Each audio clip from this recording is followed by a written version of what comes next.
Hey, good morning, y'all. Bob with Million Mile Garage. We're going to do an annual on our 79 Camaro today. It's been sitting for a long time. I've only driven it a little bit over the last few years, and we've got some weeping wheel cylinders and some kind of cruddy brakes here. It's got some really bad pulling problems it's developed. It'll basically change lanes when you step on the brakes. Rotors don't look too bad. I did get the bleeder screw freed up on this one last night. The one on the other side, I had to soak it in transmission fluid. It wouldn't break loose. I was kind of hoping maybe I could just free up the calipers and not have to replace them. So yeah, I just took a little, what was it, Type F? Yeah, just put a little tranny fluid on top of that last night. Doused it really good. I'm hoping that that's enough to get that loosened up. Rotors don't really look too bad. This one's grooved maybe just a little bit. The car's pulling to the right really bad, but let's take a look at this brake in the rear. A lot of times when the linings get a little bit of schmooze on them, a lot of times they'll start, so you can see this one right here. There's actually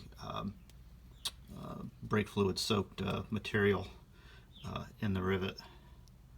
So it just sticks to your finger, and you can see this one has been leaking for a while. So you can see this side's all cruddy, and this side doesn't have all the crud on it.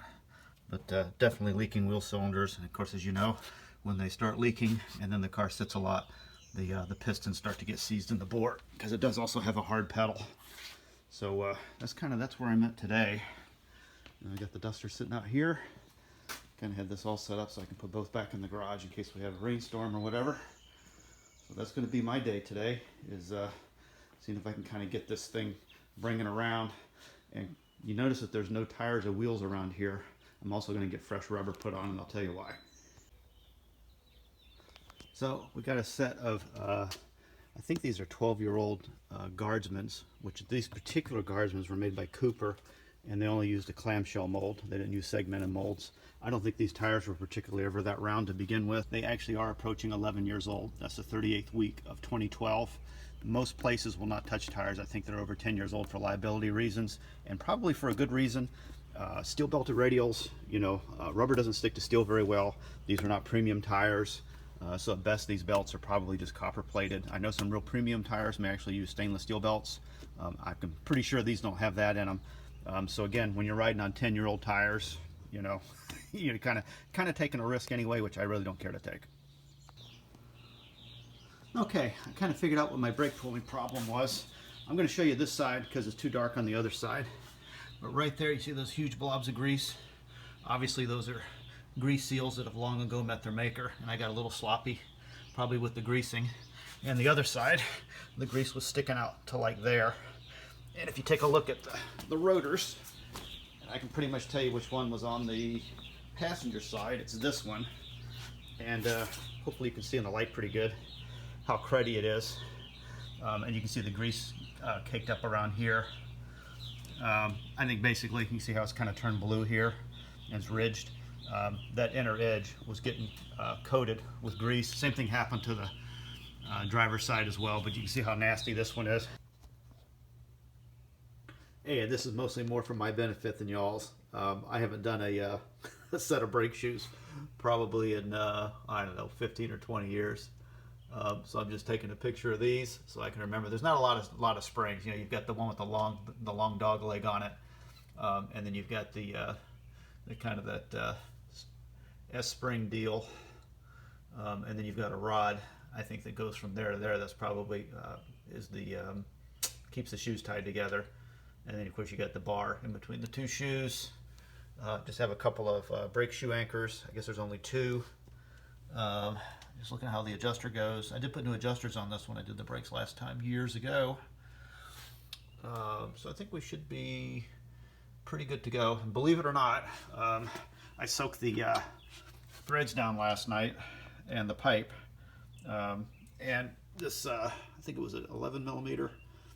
That's a Quinn, which is, I guess, is a Harbor Freight, a higher quality, what do you call it, a flare nut wrench. And it did not open up on me, and believe it or not, I actually got those things loose without twisting the brake line or wringing the nut off. So that's pretty awesome. That's probably been 25 years since those wheel cylinders have been replaced. So anyway, I think this is going to go well. And again, I'm just taking a picture here so I can remember how it goes back together. Hey y'all, just showing you we got it apart. Didn't break anything. And I always like to lay the new hardware on the new shoes as I go so I don't forget where the stuff goes. And just checking out the wheel cylinder. There's the new one I bought from Rock Auto like 3 years ago. And it looks like it's probably the same. That's nice. And just checking this out, look how spent this was.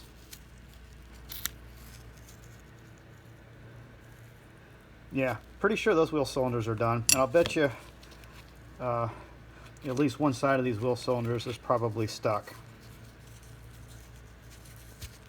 Oh yeah, just look at that. Yep. Those are done. All right, coming right along. Hey, just showing you this. I already got the rotors back on, packed the wheel bearings, new ceramic brake pads. Got the pads at Napa. They only had two choices, semi-metallic or ceramic. They were the same price, so I went with ceramic. They claim they don't eat on the rotors as much. That's good. And they do nice machine work at the Napa in Athens. All right, so we're moving right along. I'm going to save this one for Austin to do, just since he's kind of already can kind of claim he rebuilt a Mustang engine, right, with a little help. He won't be a true gearhead unless he knows how to do drum brakes. All right, we're running out of daylight here. It's getting late, sun's going down. I'm getting ready to grill some burgers, but I went ahead and let Austin start working on this side. We ran into complications. This wheel cylinder, the casting was off a little bit. It wouldn't clear this plate right here, so we had to grind the corners of this casting down to get it to go in, and then we can go around and put our fitting on and everything. Got it all bolted down. It looks good. We just kind of got our shoes laid out there, you know, doing the parts one at a time. And I already went over here and did this one this afternoon when I got back with the tires. So she's got all new wheel cylinder, new shoes, got it all adjusted out. Those drums probably don't have, I don't know, they probably don't have 5,000 miles on them. And I went ahead and adjusted the shoes out so that they fit right on the drum. And we'll probably get this button up tomorrow and we'll probably take it out for a spin. All right, we're at day 2. And we got all the brakes done last night. I let Austin do the driver's side. We'll get the duster out in just a minute so we can kind of show you that. But I kind of did set this up so we had room to move around the vehicle. I could still put the other one back in the garage at night. We have a lot of hailstorms up here this time of year, so I didn't want to risk it. But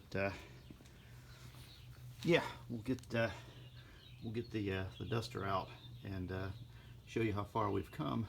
Other thing I want to show you guys is the tires.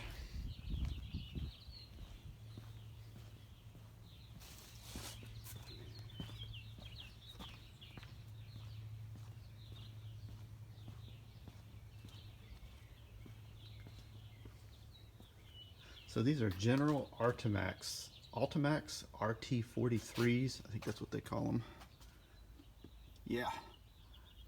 And these are Generals. And these are 215/65 R15s. You notice they have a load index of 96 and a speed rating of T, which I believe is actually higher than the BF Goodrich raised white letter boutique priced radial TAs. I got these on clearance at Tire Rack, and I believe Tire Rack is now owned by Discount Tire. So they got these tires in 2 days. They were actually arrived after I ordered them, which is pretty cool. But because they were on clearance, just pointing out, you can see the date code here. So these tires are basically 2 years old, 21st week of 2021. Something you want to look for when you buy new tires.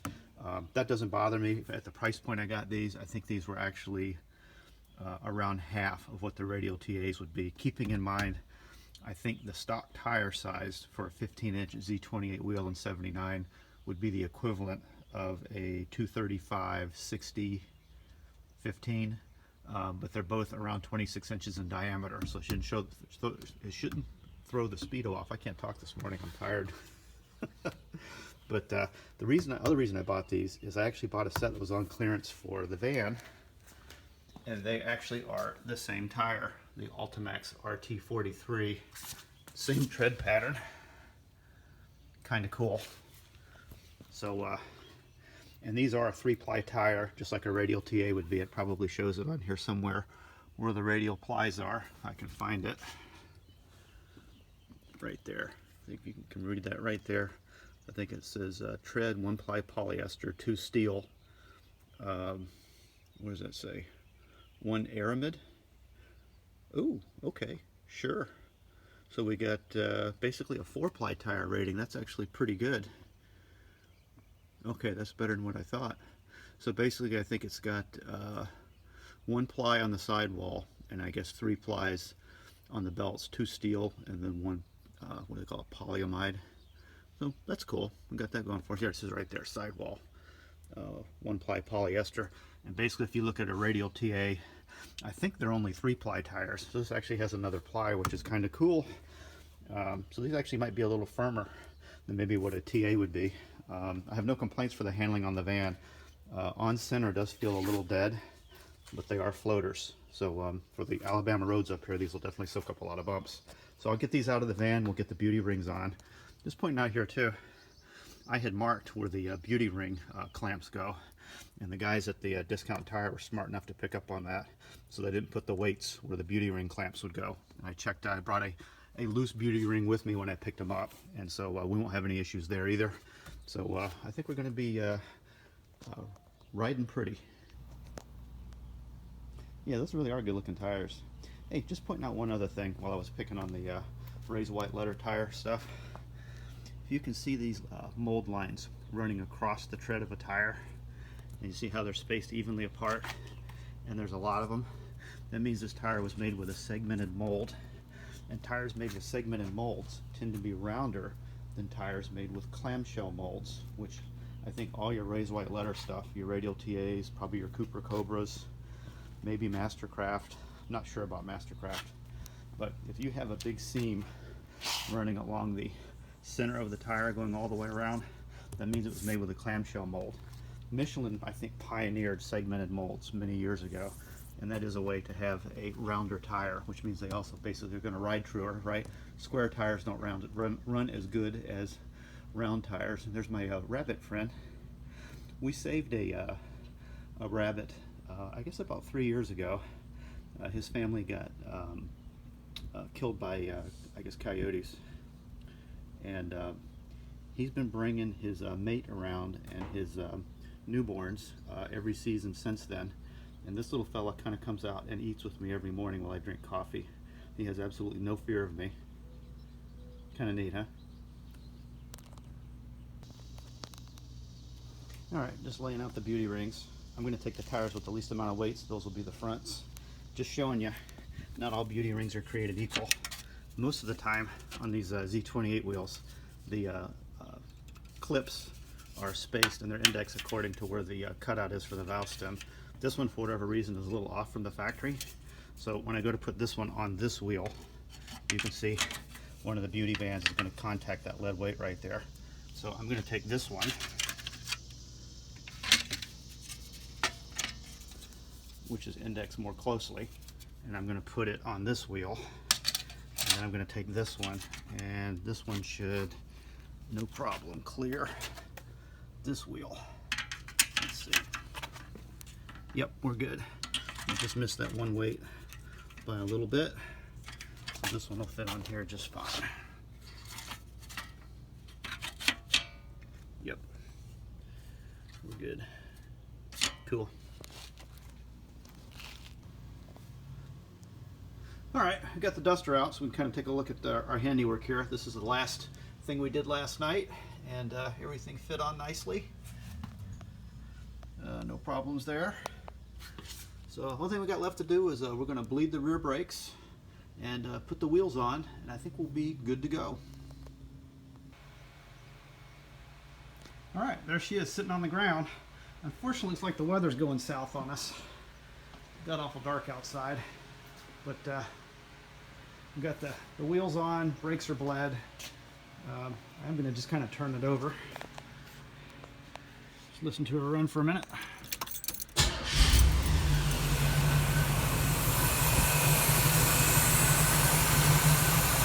She's running good.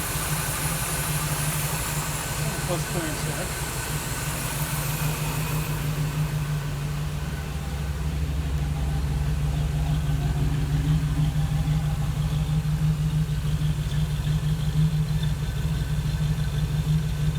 Not bad for a mono muffler.